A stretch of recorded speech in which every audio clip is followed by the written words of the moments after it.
Okay. Actually, we can take off our masks since we're up here and get the windows open. It's a great pleasure to welcome Bill Morris, from former mayor of Waukegan. He lives nearby there, and he's got some insightful things to say. We've worked together through and with the United States Conference of Mayors. He and I were working together locally in Illinois. Yeah, can we close the door, please? Yeah. Okay.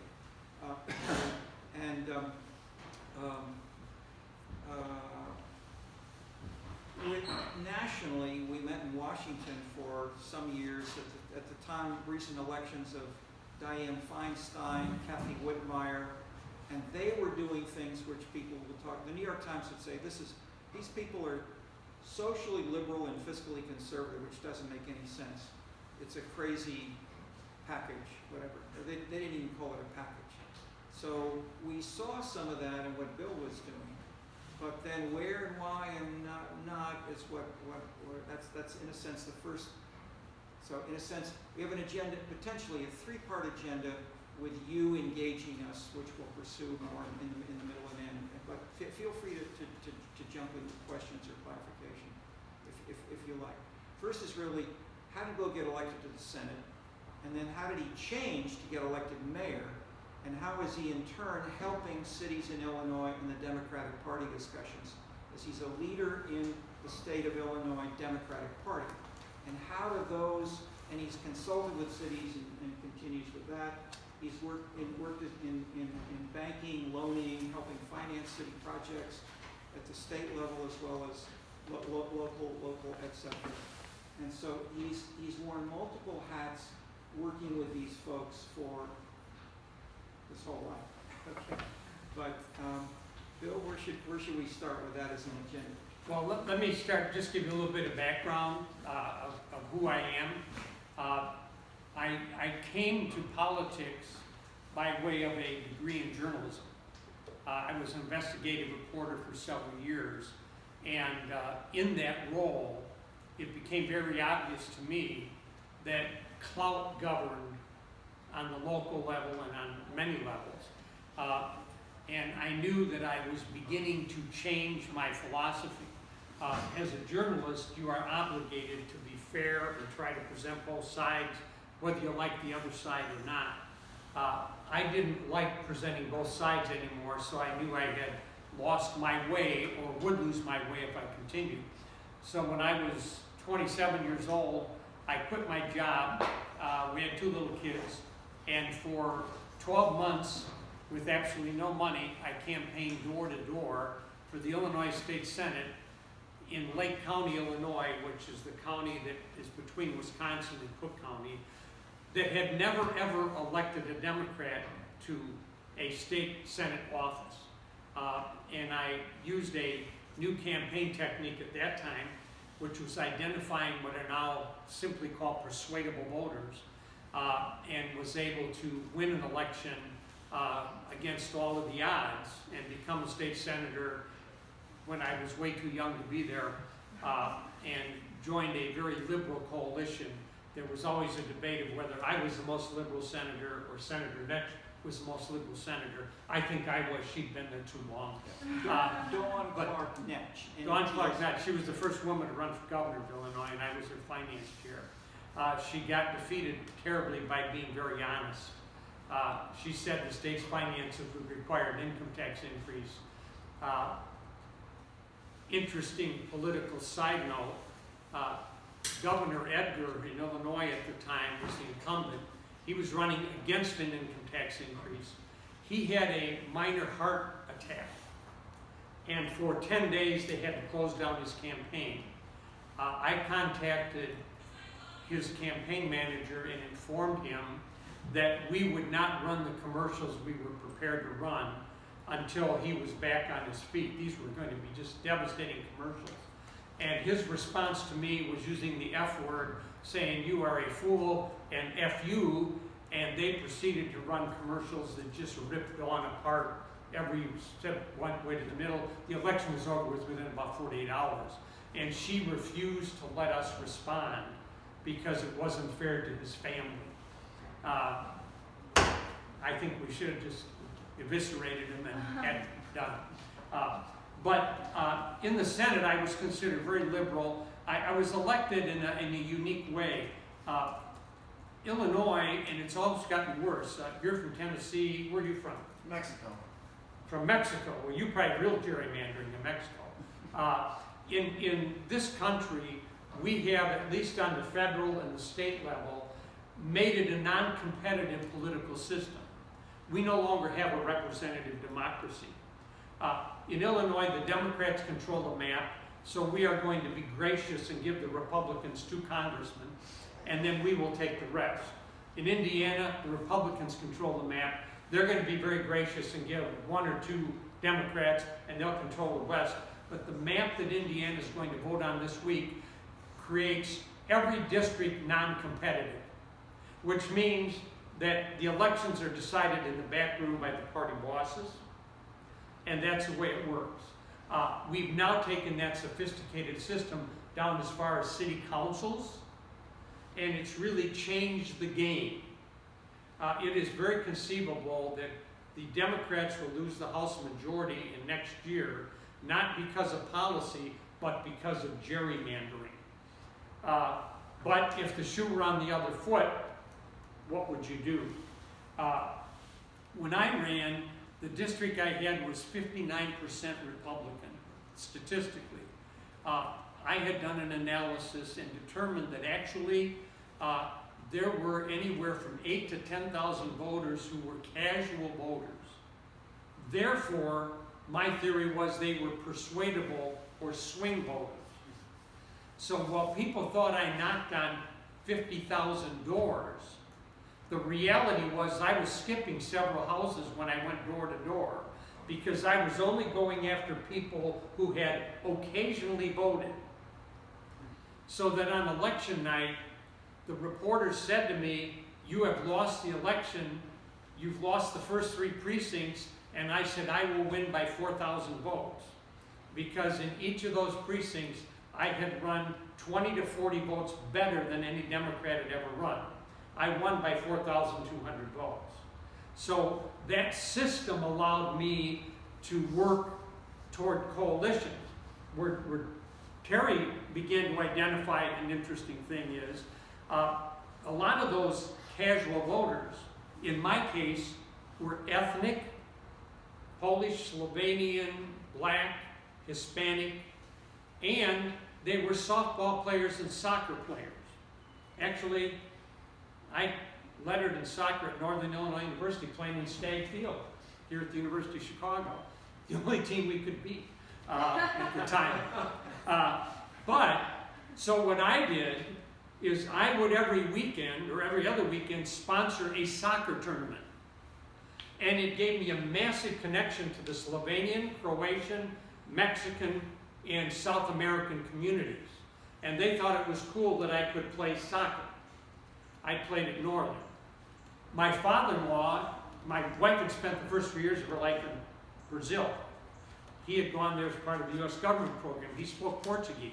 So whenever I went to a Hispanic event, I took him with me.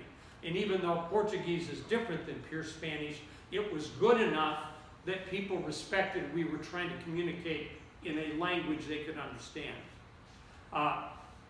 The other weekends, we would have softball tournaments. And we would make a very low entry fee, but you couldn't play if you weren't a registered voter. And we would register the voters before the game started. I have 2 brothers who look like me and a friend that looked like me, so a lot of people thought I was playing a lot more softball than I was, because between the 3 of us, we were playing softball all the time and going door to door. When I won that election, a big part of it was motivating what in the past had been non-involved voters. The other thing was, I never had to go away from my liberal instincts. I'm an Irish Catholic altar boy that ran on a woman's right to choose, and debated my opponent in the Catholic Church hall on that issue with my priest there, and still was able to win most of those votes by just being bluntly honest. So that was how I got to the Senate. I was very liberal and went along that lines. The mayor had been in office for 30 years and 20 years in Waukegan. He had become what I thought dictatorial. The biggest sin, he switched parties. He was a Democrat who became a Republican, and the town became Republican. So I ran against him. Again, people didn't think I could win, but my softball players and my ethnic voters thought, well, he's been there 20 years, let's give the kid a chance. I put in ethics legislation in Illinois. Then I got to be mayor, but I couldn't count. There were 16 aldermen, we only had 3. So there were 13 Republican aldermen, 3 Democratic aldermen. They would not even give me toilet paper for the bathrooms. So I called Professor Clark and a guy named Paul Fisher from Lake Forest College. I said, they will not let me hire staff to be mayor. And it was a full-time mayor government. So 6 or 7 students from here and 4 or 5 students from Lake Forest became my staff. I paid for the train tickets and took them to a White Sox baseball game. And as a result, we began to put in place a governmental structure that was very different. But I have learned during my campaign there that the issues were no longer women's right to choose, bilingual education. The issues were, have you plowed the snow? I have to punch the clock when I get to work. The sewers are leaking in my neighborhood. I get raw sewage in my basement when it rains. What the hell are you going to do about that? The cops were beating the hell out of the young black kids. White kids never committed a problem in Waukegan, Illinois. It was amazing. White kids were pure. Minority kids were bad. I had to change the culture of the police department. I hired 2 social workers to be in the police department, which almost caused a strike, but in the long haul, it made a difference. So I had to change my philosophy. But having come from a family, my mother was a waitress, my dad was a school teacher, I didn't know you could spend money you didn't have. So I became fanatical about balancing the budget. That, identified by Professor Clark, was a new fiscal populace, which meant that you had to take the money you had and make it work. The difference was a new fiscal populace could be a conservative Republican or a liberal Democrat, but both agreed that you had to balance the budget. The question was, how did you spend the money within the balanced budget? In my case, we went to the historically black colleges to recruit candidates to be police officers. We had only 6 or 7 black police officers in a town with 20,000 blacks. We went to the Great Lakes Naval Base and the Fort Sheridan Army Base and began to recruit Hispanics who were coming out of the service and had been MPs or Shore Patrol, was what they're called in the Navy, to integrate there.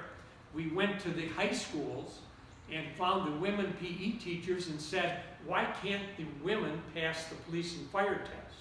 It turns out it was one factor. They were required to do 10 pull-ups. Now, it doesn't take a rocket scientist or physiology teacher to know that women have less upper body strength than men.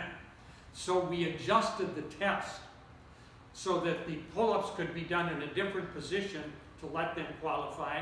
And also, you had to carry, anybody here play high school football? Remember those bags? They have like a big bag, you have to knock it down and carry it over your shoulder. That bag weighed 75 pounds. You know, that's not how a person is if you're carrying them out of a burning building. So we changed and used a dummy that would bend and fold like a human being. And then women started passing, and lo and behold, within a couple of years, we'd integrated the police department, sort of the fire department, that's tougher, integrated department heads. I required that at least a certain percentage of all department heads be minority or women, which had never been the case. So we began to make those changes. But I was fanatical about balancing the budget. So within the first year, we went from a multi-million-dollar deficit to a surplus. And then I could become the perfect politician. I could fix your street. I could take care of your sewage problem. I could fix the sidewalks. In fact, in front of this building, you need to talk to the alderman. You've got 8 sidewalk squares in front of your building that are dangerous. As a politician, my little notebook would have that written down, and somebody would be out there checking on it tomorrow morning. So that is a different culture. But the strength I had in that system was the Slovenians thought I was Slovenic, the Croatians thought I was a Croatian, the Mexican community thought I was cool because I played soccer, and I took the Mexican and Puerto Rican communities and split them. In Waukegan, for history, the Puerto Ricans were dominant, Mexicans had no say, so the Knights of St. John and some of the other groups, I was able to get the young Hispanic Mexican voters with me. And I continued to play soccer. I could go to the social groups. And that was how I was able to maintain a bizarre coalition to govern.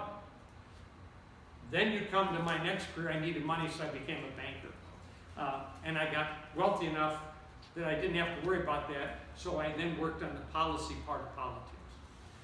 Now we've had an even bigger change. It's all about this. No longer can I go to you as the leader of the Asian community, because I don't know that you're part of the Asian community. You might be part of a different social group, but you happen to have Asian heritage. No longer can I go and say, well, I need help in the Mexican community, and you seem to be a big shot at Abbott Laboratories, and you're Mexican, therefore you can help me, because that community is dispersed. So now we have to begin new ways to communicate. And I don't know that answer, but your generation has to figure it out if we're going to maintain any form of a democratic type government. Because without that, then you get to what we're moving to, I believe, on the national level, which is the money runs it and the system breaks down. I'll tell one last anecdote and then we can talk. When I was in the Senate, there was a guy named Jack Schaefer who was a senator from McHenry County, west of me. We'd gone to college together. We went to dinner once a week. We were buddies, even though we didn't vote together. The rule kind of was, you'd fight like crazy on the Senate floor, but afterwards you could go. I actually played basketball with a guy named Rich Daley. Anybody knows that was the second Mayor Daley of Chicago. His whole goal in life was to get me out of office because I was an independent Democrat. But at 5:30, his goal in life was to set a screen so I could take a jump shot because we would play basketball together. Neither one of us were party guys, okay? 25 years later, I'm in Springfield on business. Jack Schaefer's in Springfield as a retired state senator. We went to a minor league baseball game together and had dinner. The next day, the Senate president, a guy named Emil Jones from Chicago, calls me into the Senate office and says, "What the hell are you hanging around with that Republican for?" I said, "Well, first of all, Emil, you can go to hell because I am not an elected official. I can go to dinner with whoever I want. Secondly, we went to college together, we're still friends. We don't do that anymore." I was furious. I walked out. I saw Schaefer coming out of the Republican Senate office. I said, "You won't believe what happened to me." He said, "That son of a bitch, Pate," who was the Republican leader, he said, "I just got lectured for going to dinner with you last night." So that culture in 40 years has changed, where you no longer can even socialize together after the day of business. That's a very dangerous situation. But what happens is, what Professor Clark has hit upon, is we need to rebuild the gray economy. Waukegan had 30,000 industrial jobs disappear in 6 years. And those industries left behind PCBs in our harbor that deep. PCBs are fatal. We have several hundred acres of lakefront prime land as nice as what you have down the street that is fenced off and has skull and crossbones on it because it's too polluted to use and the industrial polluters are long gone. So what we have to figure out is how do you create a new economy in old industrial cities? You're from Nashville, you're booming. Well, for the first 50 years after the Civil War, we sent 25 cents of every dollar we paid in taxes in Illinois to the South to help you rebuild.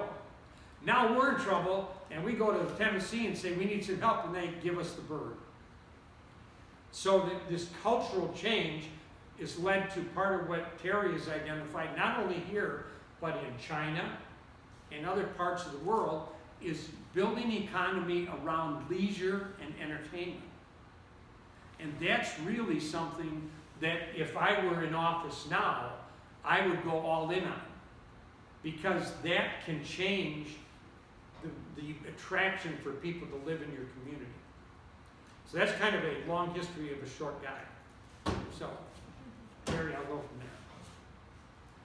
Let's lead in with any questions you have personally from the readings or whatever. So go ahead. Maybe briefly introduce yourselves, just please, for Bill Harrison. Hello, my name is Michael Wilcox. I'm a third-year environmental urban studies major and sociology major from Southern California. With regards to your discussion about, not only reaching across the aisle politically, but just from a civility standpoint of, getting dinner with your colleagues. A lot of analysts have pointed to Newt Gingrich's "Don't Move Your Families to Washington" as a turning point in that relationship nationally. And these days, there's a lot of just personal enmity between the two political parties. There was the video released online by the Arizona representative showing him killing Congresswoman AOC. Oh, yeah.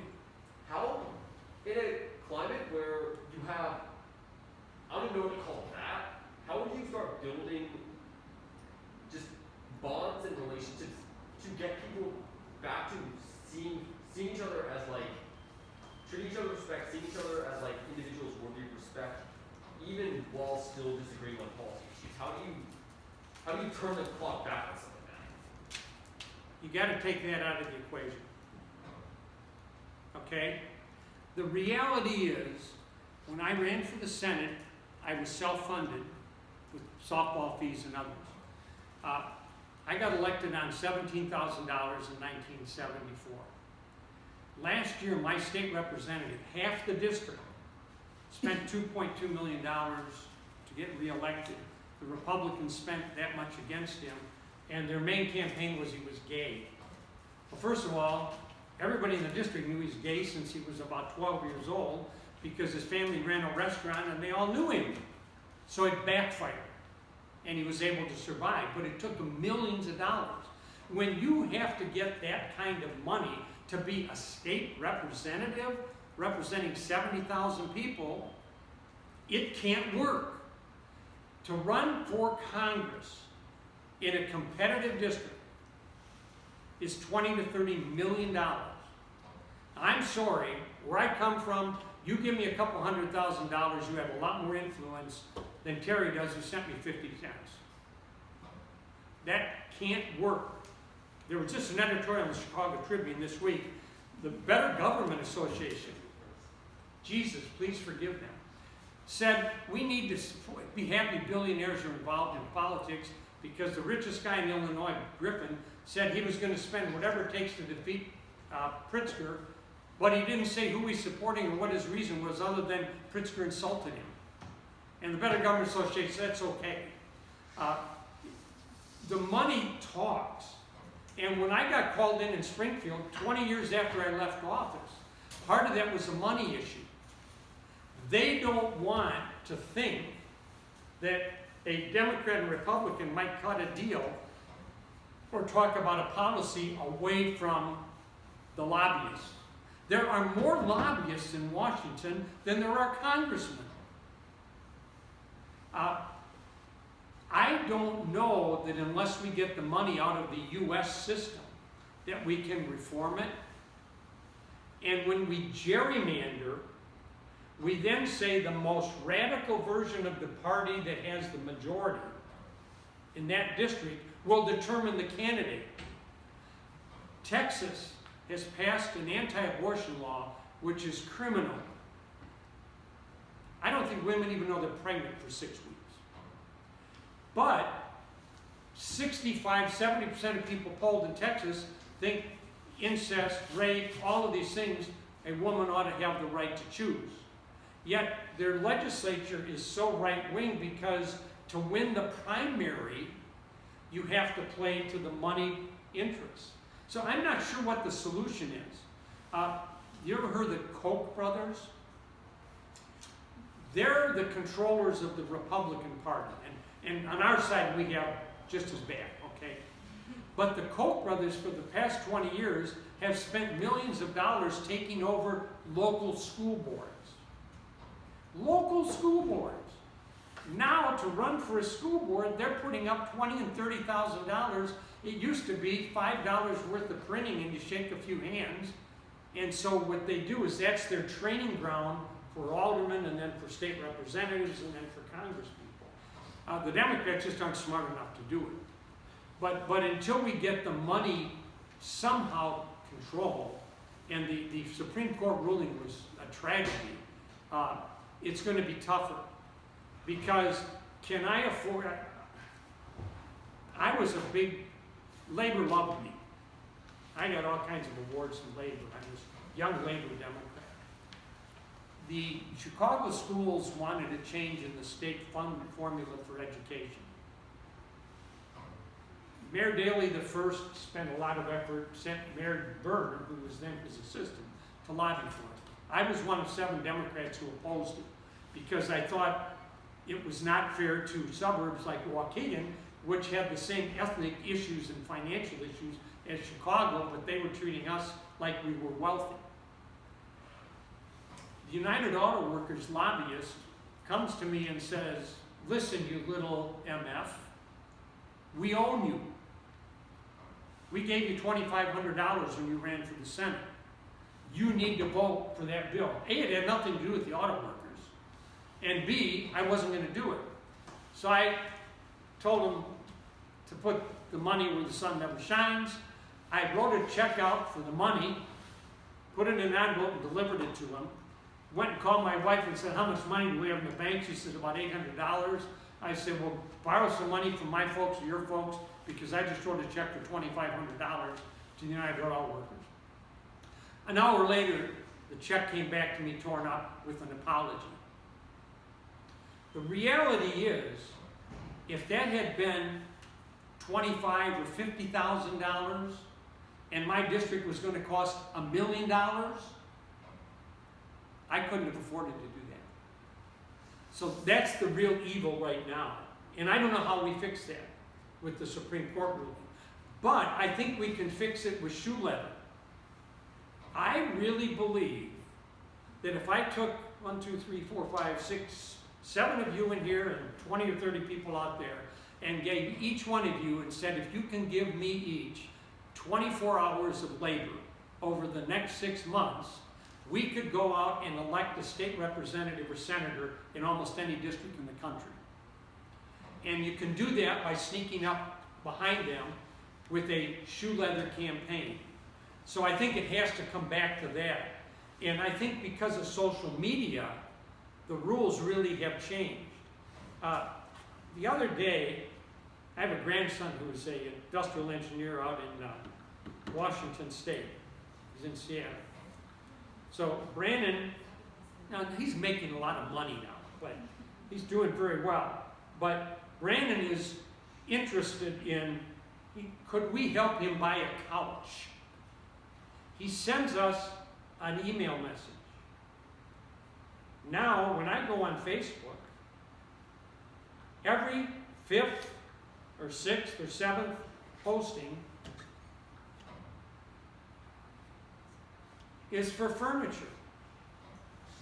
They know this communication our grandson had with me, and they're trying to sell us damn couches. So this is a very, very effective and a very dangerous tool. But my theory is we need to learn how to use it effectively to recreate populism. And we can do that on the lower level. You pick off a state representative, you pick off a school board, and you work your way back up the food chain. That happened in Illinois. We're very ethnic-oriented politics in Illinois. You know the congresswoman who represents DuPage and Kane counties, which are west of here? I grew up in Kane County.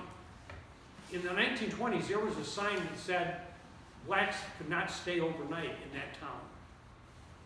They now have a black congresswoman in a district that's 85% white because she ran a populist campaign 4 years ago and won the primary.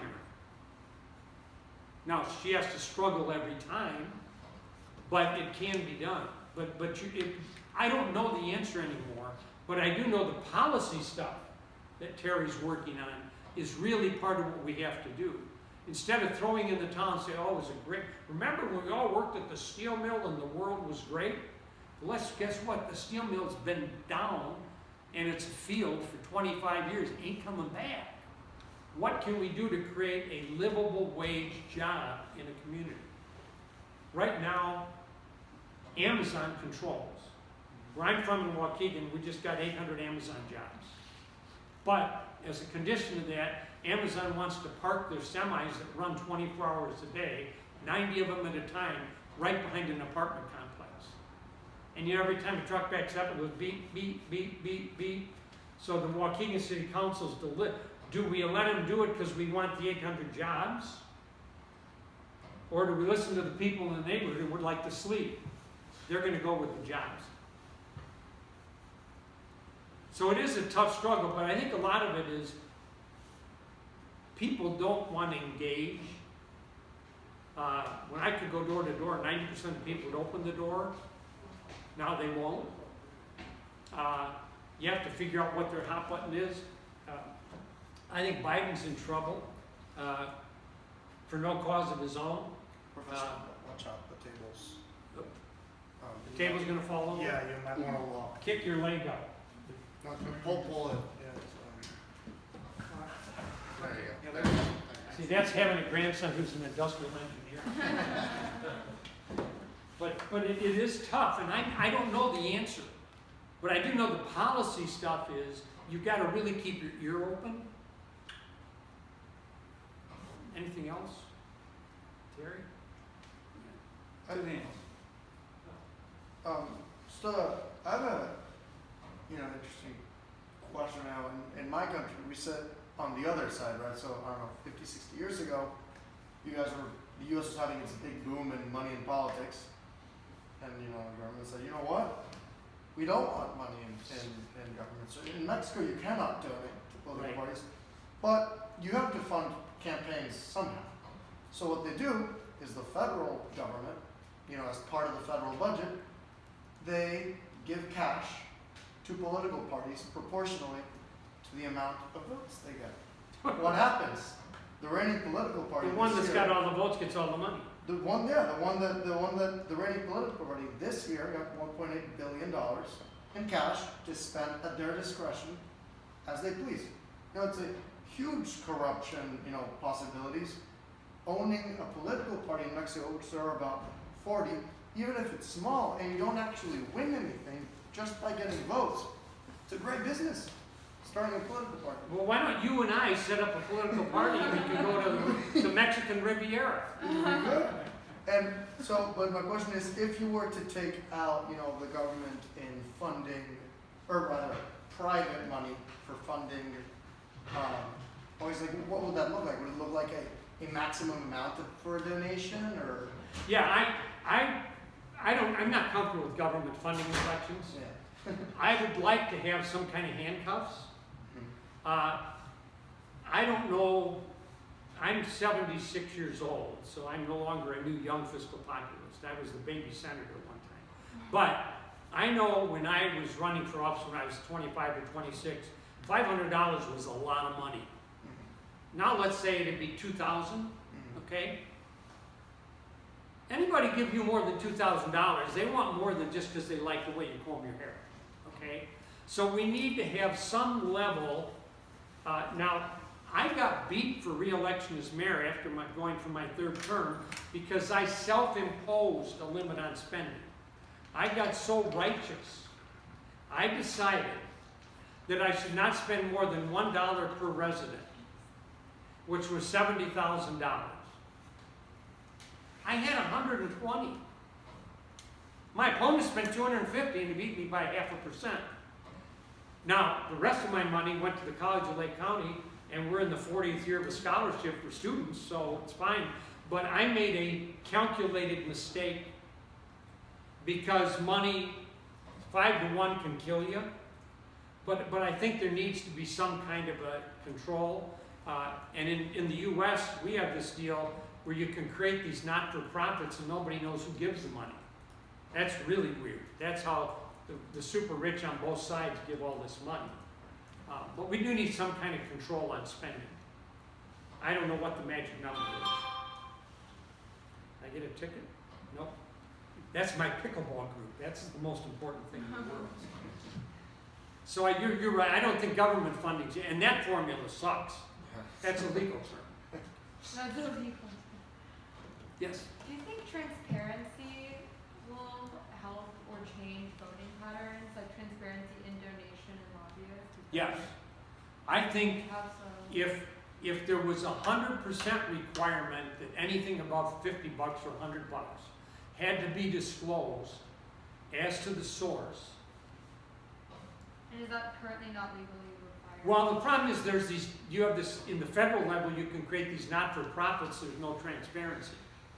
So if I'm a billionaire, I can create the Bill Morris for Good Government Association, and I can put $5 billion in there and nobody knows who put it in. Yet when the time comes, the candidate knows he better toe to my stone. So transparency helps. It also then makes people think twice. Like, do you really want to take money from somebody who is maybe a convicted felon? Do you want to take money from, where I came from we were having serious pollution problems caused by Upward Marine Corporation? Would it have hurt me to take money from them? So transparency would help. But it really needs to be, I think, a cap and transparency. That's a beginning. But the other side is just get a whole lot of volunteers to each give you a small amount of time and have them focus on getting, if you can get 2 people to drag out to vote, you'd be shocked. Can I tell the Cosmo Giannetto story? They put me on the Senate Rules and Regulations Committee. Well, there used to be a thing, there's now an audiologist who does hearing aids. Well, in the old days, after World War II, we had guys that came out of the service, they got trained to be hearing aid fitters. They didn't have to be audiologists. So in 1975, the Audiologist Society decided they wanted to make those guys illegal. There was still a handful of them left. So I'm in the committee and I get my little sheet from the Democratic staff and we're supposed to vote yes on this bill. It's marked Y. The Republicans get theirs, they're marked yes. So it's going to be 13-0. All of a sudden I look out at the hearing and there's Cosmo Giannetto, this little Italian guy who was from my church, sitting there and hi Bill, how are you Bill? And I said, hi, and I go on, what are you here for? He said, this is going to put me out of business. I'm only 56 years old. I don't know what else I can do with my life. I said, okay, give me a minute. I knew Cosmo came from Italy. So I went to the chair of the committee. I said, will you do me a personal favor? I'd like you to meet my constituent, Cosmo Giannetto. This is Senator Sam Romano. And all of a sudden, they both take off in Italian. Senator Romano, 2 minutes later, says to the staff guy, change the mark. It all went from yes to no. One guy killed the bill. He rode the train to Springfield and he killed the bill. The bill came back next week and it didn't take effect for 15 years, till the last of the Korean War veterans were retired. So that's the power of one. And he just got in his train, drove down, didn't even tell me he was coming. So that's what transparency makes a difference. Otherwise, those suits would have won, and nobody knew the impact. And when everybody learned the story, they said, why do we want to hurt these guys? So it can help. Speaking of the power of one, like to my understanding, lobbyists are, the legal loophole that they take is the freedom of political, they use the Constitution as like their legal reasoning for lobbying, and that's how they've gotten away with Right. several attempts to prohibit The lobbying. right to petition your government. Yeah, and do you think that it may be possible to, like you said, the power of one, and the Supreme Court only has 7 justices, that a new justice can, not overturn this legal argument that has been, I'm not exactly sure when, but I know there has been a vote in the Supreme Court, and it wasn't it was either 4 to 5 or 6 to 3. It wasn't a crazy number off. So do you think it would be possible that lobbying could Not with the current Supreme Court. Obviously not with Yeah. the current. Here's the deal though, this right to petition government has gotten abused to the point where there's more lobbyists in Springfield than there are legislators and more lobbyists in federal. When I left office as mayor, I was contacted by a very prominent community public relations / lobby firm. They offered me more money than God because they knew that I was a very well-respected, independent Democrat, good government type. They knew if I called up Representative Clark that he would listen to me. I didn't feel comfortable with that. After the interview, I had to take 2 showers. But the reality is, a lot of your lobbyists are former legislators. So one rule that they've passed now, I think in some places, is a 2-year lockout. That you can't leave the Congress or the state legislature and become a lobbyist. So that's one way to do it. The other is, though, to force transparency on the basis of not only dollars donated, but bodies donated. The police decided I was a bad guy when I ran for re-election the 3rd time. I never saw more cops in my life that were showing up every Saturday in Waukegan to go door to door. Cops from the entire, 100 a day were showing up to campaign against me because they thought I was going to take the guns away from cops. Defunding the police was my mantra, and I didn't even know it. But so that should be disclosed too, that this individual special interest group had 250 hours of volunteer time. We need to know where folks come from. And what the big rich guys do is I used to work with a lot of University of Chicago graduates. Investment bankers, they only want to hire University of Chicago, Michigan, or Northwestern graduates. They think the rest of us aren't smart enough. Okay.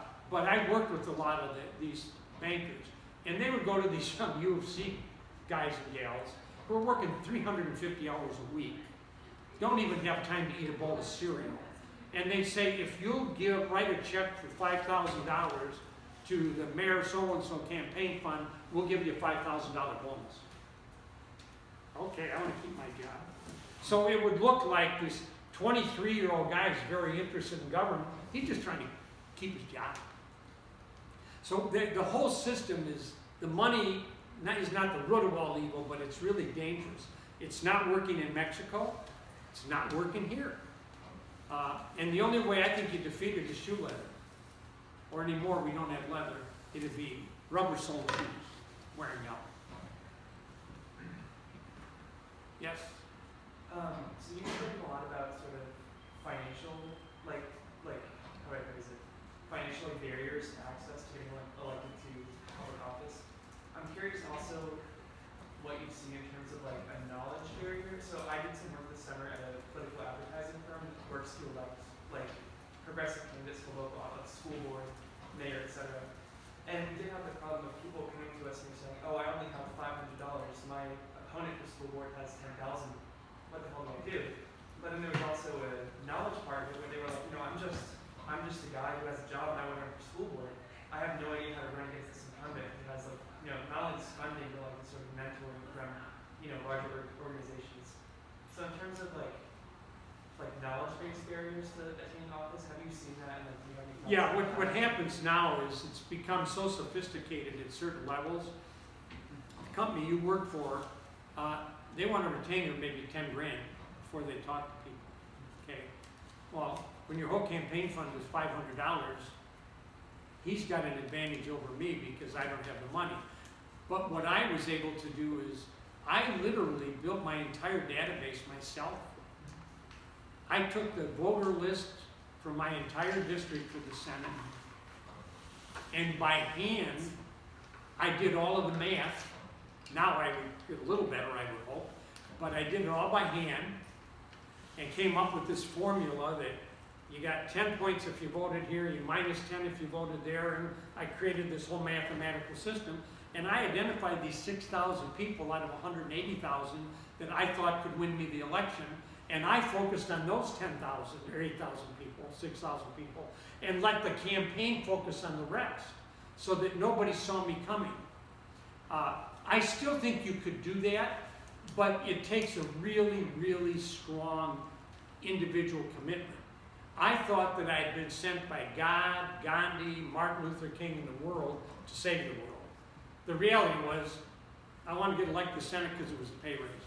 An investigative reporter at that time was making $10.5, senator paid $15. Man, it's big time for me. So. Plus, you got a parking place in Springfield. So, yes. But wouldn't you say with like the current technological developments and all the specialty services that like a lot of these investors and lobbyists can provide, like your method right now would, unless you were just incredibly good at computer science and statistics and was extremely well acquainted with your constituents, like not compete against. Well, it depends on the size of your district. You know, for Congress, it'd be tough. That's 500,000 people. Okay. But for state legislator, if you're really tuned in, and that goes back to Terry's thing, I knew these softball players didn't vote. I knew they should vote. We were probably skating on the edge of the law by making them register to vote to play in a tournament, because you can't make somebody register to vote for remuneration. Okay, I was doing it for good government, but I was able to identify in my community. There was a small Serbian community. They were really into soccer. I was able to go to Mr. Dupor, who was a soccer referee and the head of the Serbian community, and I was able to get him at his house to invite 30 or 40 of the community leaders. And I think I got a lot of votes there. So if you know your constituency, you can do that. The difference is now you might do it by social media. You have like 10 layers of friends on your list, right? You got like your real friends, then you got your UC friends, then you got your, I don't know how they're my friends, then you got your cousins and your relatives, but everybody has a social media contact list of maybe 20 to 25 where you have massive credibility. So if you can work literally one person at a time, you could maybe in a state legislative or state senate district, you could maybe control it, get elected. Congress is a lot tougher. That's why I think there's almost your state legislature, then you go to Congress, then you go to the Senate, whatever. Because you really need to have the contacts. But it is tougher now. And that's from the economic development perspective that Terry works on. How do we get local governments to agree to redevelop themselves rather than live in history? In Waukegan for 25 years, all you heard was, give me another beer, boy, life was great at the steel mill. Give me another beer, I wish I was still at Upward Marine. Oh, Johns Manville was the greatest company ever, give me another beer. Well, guess what? They were all gone, they abandoned you, they're not coming back. So you gotta stop living back there and you gotta live here. The bigger issue today, I think, is that we're fractured. There's the gay community that may be much different. It might be some black, some white, some Hispanic, some Asians, God only knows. You've got groups that are coming back, like in where I come from up in Lake County. You've got groups that are very into the environment. I was a big environmentalist. They would support me and I would say, you know, I can do A, but I need you over here. I live in an active adult community, which means 55 and over. Our board was spending more money we were taking in, so 2 years ago I said, let's just take over the board. We got 80% of the vote. I went back to my old system, identified the voters, I did a survey. What do you think is the most important thing in Caroline? Oh, landscaping. Oh, okay. Then I went to the budget, came back and said, here's what we can do. We did it all. We won the election. That's how it worked. So you can do it, but it does take, if you don't have the cash, it takes a tremendous investment of time. Do you know Senator Durbin from Illinois? He's the #2 guy in the Senate. He was the parliamentarian when I was a state senator. He told me he spends 4 hours a day fundraising, 365 days a year. Now, is that really what you want your U.S. senators doing? And he doesn't do as much as others. You can't, when they're making those calls, they're not talking to you about, you know, what can we do to improve the relationship between the U.S. and Mexico? What can we do about economic development between the two countries? When you're on the phone saying, can you send me $2,500? So it's the system is skewed. The project that Terry Clark is working on with China might have more value diplomatically than a lot of what the U.S. government is doing. Because quietly, we're taking tools from the U.S., from other parts of the world, from China, we're sharing them back and forth below the radar. Now, I have to believe that the students that you've had over the years from Mexico, from China, from other countries, they're not going to toe the party line quite as much when they go back. My grandson spent a year at the University of Edinburgh. He came back with a whole different world perspective than he did before he left. He just took his vacation and went for a week to London to meet a buddy that had shared a room with him from Israel, and they spent a week going up and hiking in the mountains or the hills and stuff. So all of a sudden his perspective changed because he had this international experience. So I would bet that right now Terry could call 3 people that represent over 5 million people or more, and they'll take his call. And it'd be easier for him to talk to these major policymakers than it will be through all the diplomatic channels that we have. So I think that the same thing works on the political level. And I think you can cut a deal. You know, I wanted to get a new harbor in Waukegan for pleasure boats. So I went to Mass and confession, and I voted for a lock and dam in Alton, Illinois. And I voted for work on the Chicago Harbor. And I voted for a state park in McHenry County, and those votes added up to 30, and I got money for my harbor. Now, I don't feel I committed a crime. I don't feel I did anything wrong. That's how the system worked. Today, Biden signed the big bill today. All these states are going to get billions of dollars. It's going to be all influenced by who's got the programs ready. If your group down here in the neighborhood next door, if they've got projects that are pencil ready, they'll get funded. When I was a senator, I was very anti-Abbott Laboratories. That's because they were giving money to my opponent. Everybody worked at Abbott in my district, so I had to be a little quiet about it. They came to me for the Senate, the transportation bill, my first year in 1975. And they said, we need your vote.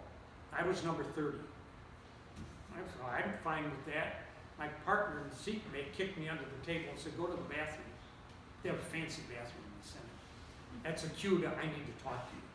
So I go back there and he said, they cannot pass this bill without your vote. Isn't there one damn project in Lake County that you want? I said, well, that's Pork Barrel. I think that's wrong. He said, what's your highway commissioner's name? I said, Ed Street. He said, okay. He called him, gets him on the phone. He said, is there any project that's engineered? He said, yes, there's the so-and-so Buckley Road overpass, 137, blah, blah, blah, $22.5 million. We could start tomorrow, we don't have the money. He said, okay, fine. Just a minute. He says to me, you go back out and tell them without Buckley Road, you're not gonna vote for the transportation budget. I said, okay. I went out and said that Kurt Jensen was the guy's name. I said, I can't vote for it. I'll never get reelected if you don't build the Buckley Road Bridge. Okay, what day do you want the governor there to cut the ribbon? Holy Jesus. And I just went over that bridge to come here today. So the reality is that you do make compromises when you're in office. The question is, can the public hold your feet to the fire to make compromises that are for the greater good? And that's the tough part. The Obama Library has been a 3-year controversy. It is going to displace a lot of people. You know what? Having a presidential library here is very important. How do you balance that?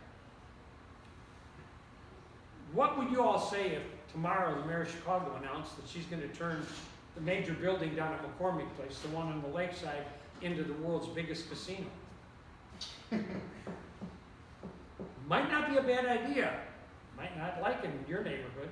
Okay. So, you know, balancing that, but if you have those discussions in the light of day, you can justify it. I'm convinced I never lost a lot of votes because of my position on a woman's right to choose, even within the Catholic community, because I was out front on it from day one.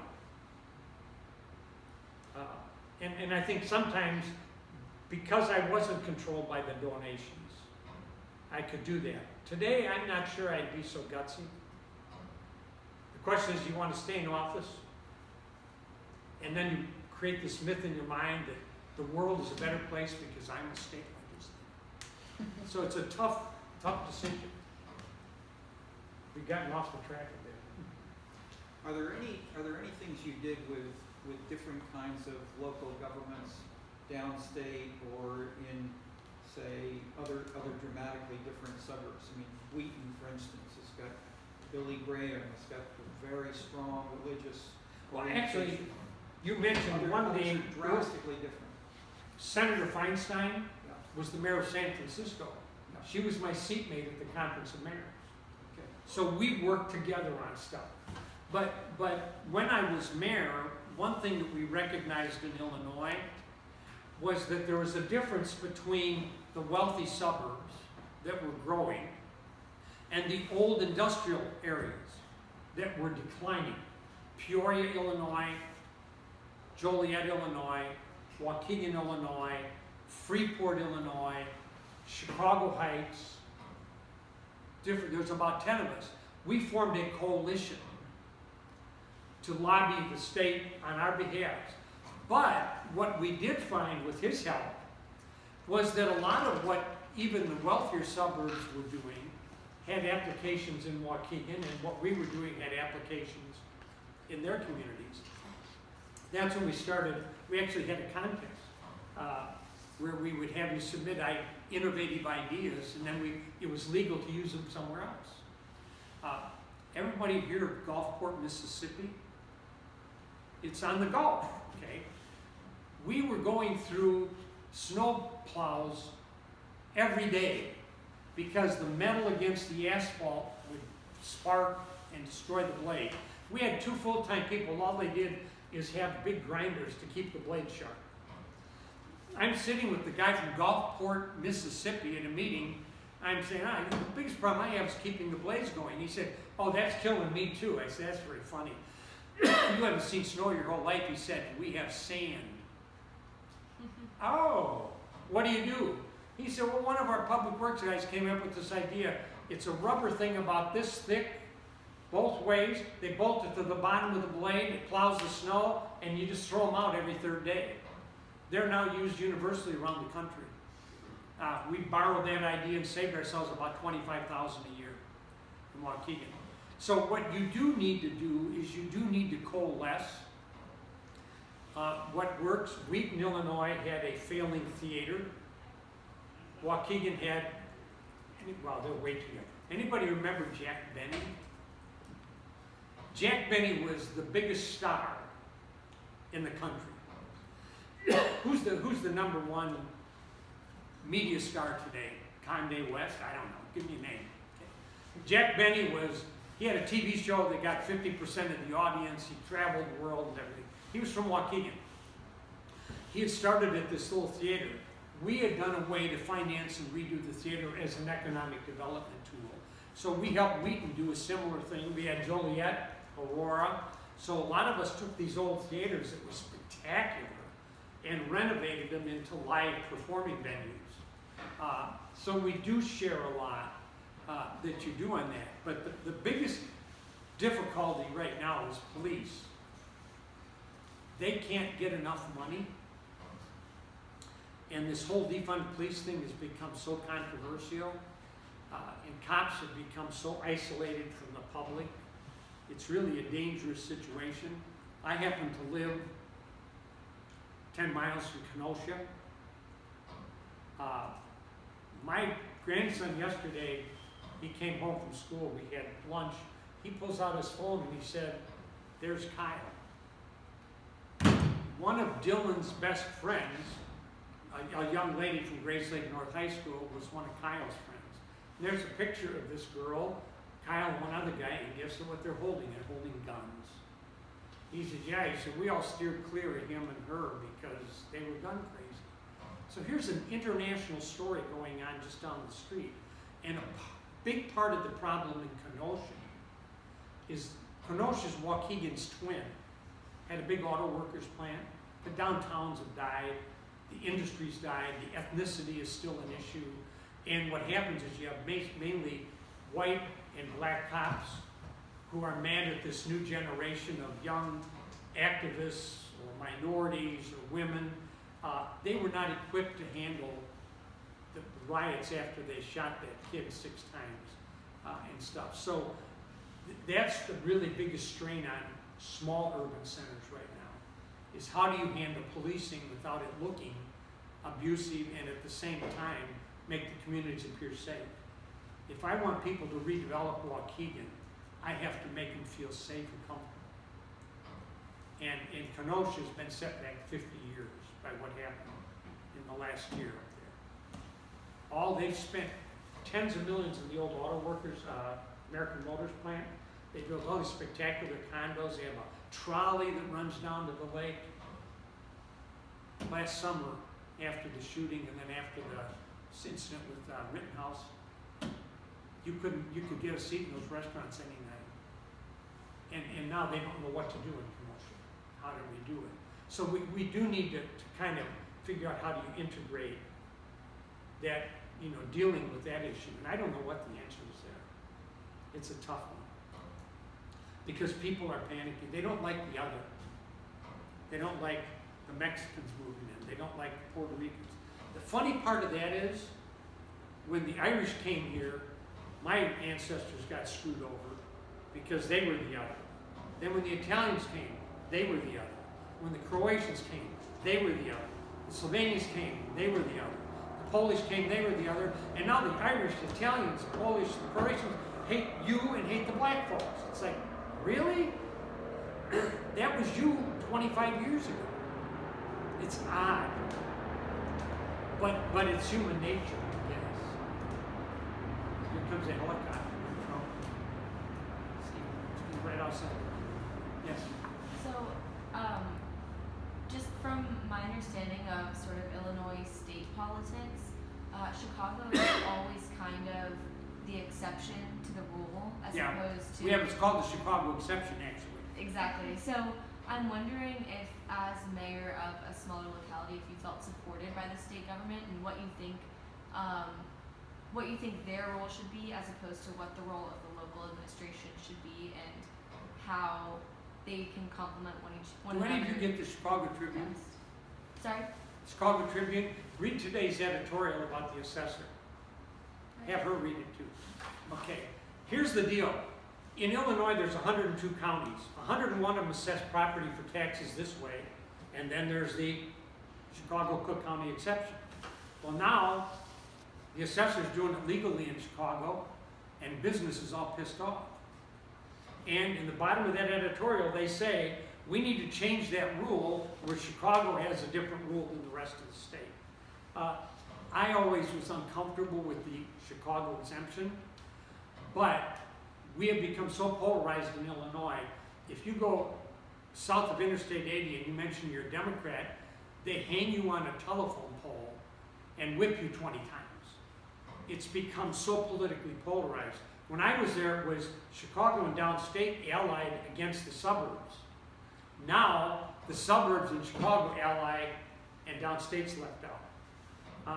What used to be Lake County, where I come from, for 150 years never had a Democratic majority on the county board. We now do. We never had but one county office holder. They're now all Democrats. DuPage County is electing Democrats. Kane County is electing Democrats. And it's because of the female vote. What they call the soccer moms. They're more liberal. They're more progressive. So what's happening, we're having this shift that's taking place. And Chicago, toward the end of Mayor Daley II, he began to recognize that and began to create alliances with the communities outside of the area. Mayor Lightfoot's not doing that. They need us, we need them, we need to come together and cut a deal. But the problem is we all need money and there isn't enough. Chicago gets back 99 cents per dollar in taxes paid. The suburbs get back 68 cents on every dollar paid. Downstate gets back $1.35 for every dollar paid, and all they do is talking about wanting to secede. Because Chicago gets everything. It's the other. But yeah, it is, we need to take the walls down. You know, there's 7,200 governments in Illinois. That's more than most states have, like 10 states combined.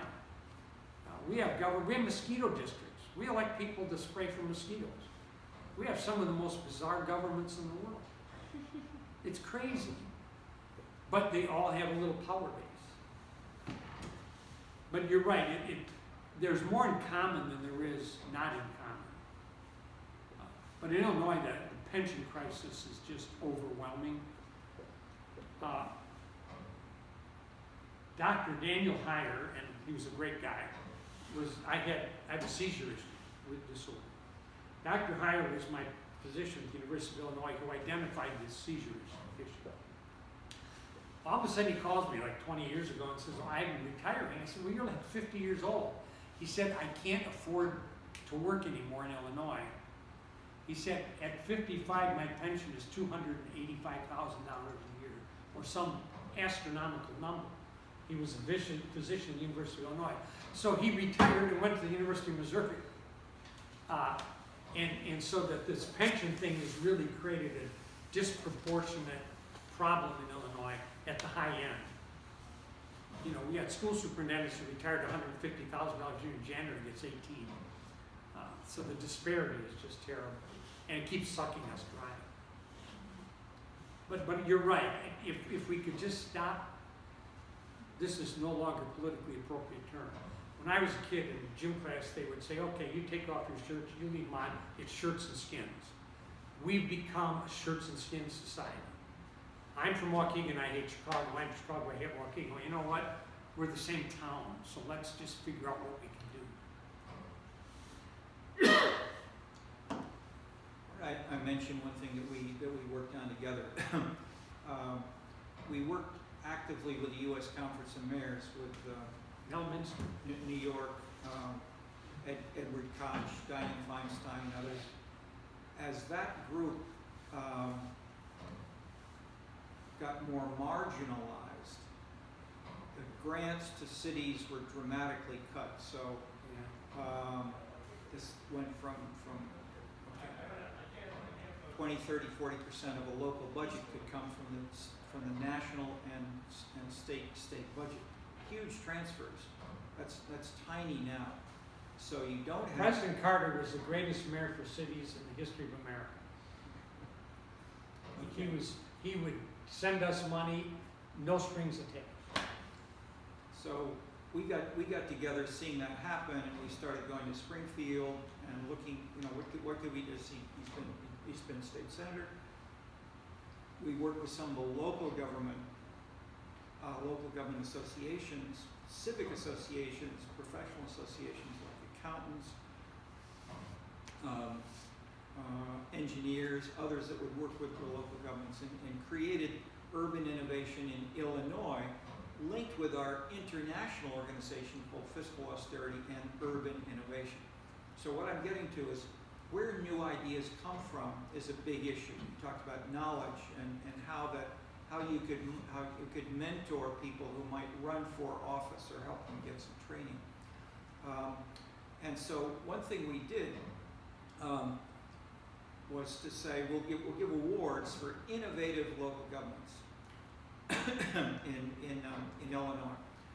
But the issue is how to leverage them, how to get these ideas to spread, and it didn't take much money. So I'm not disagreeing totally, but I'm saying these things we've worked on, and some of the ideas were cheap, and they had some huge impacts.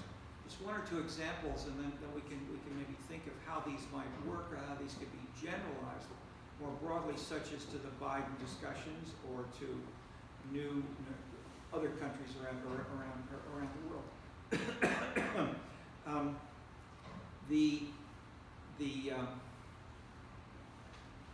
We made 50 awards. We had the people who won the awards make a series of presentations with PowerPoints, with videos, and others in the room would initially be those same 50 people listening to each other. Then they would bring some others from the city council or from their administrations. And then we said, hey, how can we help this continue after this meeting? So with a big budget, we bought lunch. We said, okay, you want an award, you can invite 4 of your friends and have lunch with them. Sometimes the city manager came or whatever. And that in turn that in turn led to other foundations and other local government groups saying, hey, this is really valuable. So we had an initial grant from the Joyce Foundation to start this. We got 3 or 4 times as much money and in-kind contributions to say this is really valuable. We want to be doing more of this, and that has then led to. Bill mentioned that the state of Illinois has pollution, has mosquito abatement districts, has pollution controlled, etc. More local governments than California or Texas, than any other state. That creates a problem. You've got so many little special districts and specialized governments that they don't collaborate. So one thing we gave awards for was new ways of getting governments to do things together, such as buying light bulbs or buying trees. Trees are very expensive. If you put in an order for 1,000 trees, you get a very different price than if you order 15. So local governments together with order. Squad cars, they still do. Squad Your cars. idea that actually squad cars are very expensive. They got special weight things in that. Now almost all Northern Illinois police departments buy through a buying cooperative, and it's about 20% cheaper than if they went to the local Dodge dealers. Then we started working with the regional associations. There's an association of Northern Illinois, or northern suburban governments, so western and southern. And those people were working with their mayors and their councils, and so we'd say, what are some of the interesting things that we could talk up and learn about? And one was, well, we talked about police several times. Police training. How do you train the policemen, whether if they're women or men or Mexicans, how do you train them to be policemen? Pretty important in some of these current discussions. So one thing we found, which they did with our support, was have a shared police training series of sessions where they would bring in social workers, tough police, union, others who would help them deal with police problems in a way that was more professionalized and more successful. The term today is de-escalate. Okay.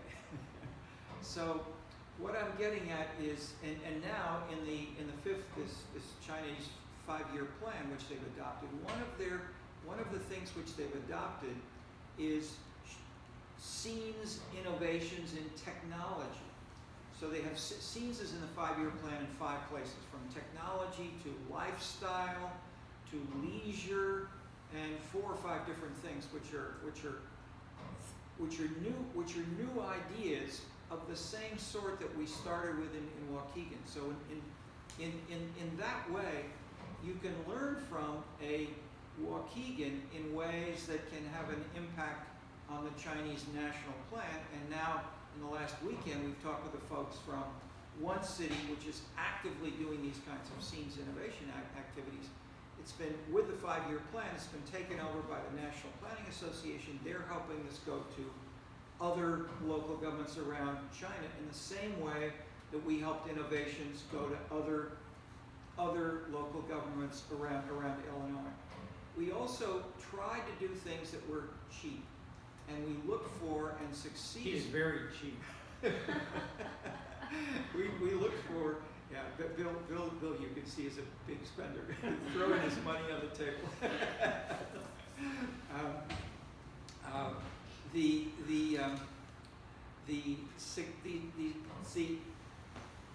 iPhones, more iPhones and less money are going a long way. And there are a lot of things you can do for a pretty darn small investment. And with the social media, with these examples I'm mentioning of taking ideas and then adapting them, that sounds straightforward, but if one tried, but the issue is where and how to work with the right people to adapt the French version so that it will work in Chengdu or Tokyo. And that's where you need to have collaborators who know that area and say it won't work for this reason, and then say, well, then how can we change it? So that kind of discussion we've had around the world with over 35 countries for a number of years. Just one example, Bill and I were in a meeting in Essen, Germany. We went down to Bonn for the national government meetings. We met with the Christian Democratic Party folks for dinner. And they said, you know, we're after a couple of drinks, they said, you know, we're unhappy that we're going to be voted out soon. And Bill said, how come? So our program's not working. We don't have enough votes, and it's going to go down. So what did Bill say? I can't remember. Can't remember what I sold them on, but it worked and they won. You said, why don't you change your party program? Well, yeah. And they said, but they did. but they didn't do it then. They did it 15 years later. They began to modify because God forbid that you could change. Change has got to come up, not down. Okay. But where Terry's got a good point, this is an odd example. Downtown Waukegan is on the lake. Okay? It was built in the wrong location because the industrial area was along the lakefront. Waukegan's downtown was starting to have a recovery because there's over 1,000 people a day that come to the courthouse. The jail is there, the courts are there, and everything. September 11th happened.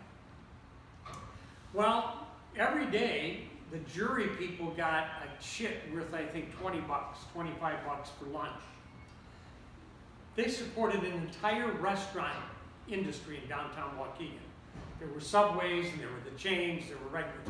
September 11th happened, the county board said, oh, it's not safe to have people leave the building. They locked down the building, built a restaurant in the basement of the county building. 20 restaurants went under within 2 years.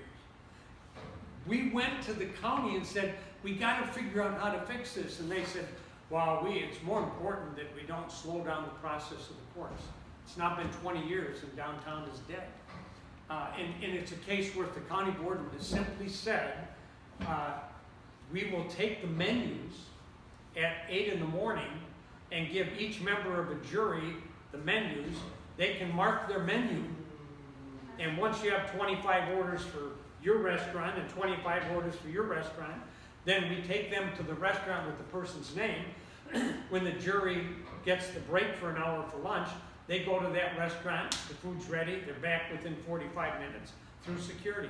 They wouldn't do it, and that's the lack of cooperation, which could have made a major economic difference in downtown Waukegan. But 2 totally different governments, and they all went to the same clubs and churches. So you do need to get a level of cooperation. The advantage in China is because it's a strong central government, is once the word came down that these are good ideas, then there's an incentive to work on it. And that was what happened under Carter with the revenue sharing. Because then you could say, you know, in Waukegan, we need the money to bring social workers into the police department because our cops no longer look like our constituents. Now they say, well, we will only give you money for a specific project. Well, we tell them that, they say, well, that's a social engineering. We don't want to do that. Can you give us a bridge to build? So we got really beautiful bridges and people beating each other over the head with a club. So that loss of those federal funds really changed the dynamic of the older cities, especially in the north. But even in Nashville, I'll bet you the old central part of Nashville, not the fancy part, not the Peabody, but if you go 2 or 3, 4 blocks out of that area, there's some dicey neighborhoods there. That's why they created a county school district. I think actually the mayor was named Bill Morris at one time. Said my name. With that, we have to say we're a little over time. Okay. Thank you, Bill. This has been a great session. Thank you. If I live to be 100, I'll come back again. Thanks a lot. Thank you. And good luck to you guys. You don't know what an impact your generation is going to make. People are down on your generation. I've got 5 grandkids. They are wrong. You guys are in the right place at the right time. I've got tremendous faith in what's going to happen in the next 20 years. Other than they all moved away.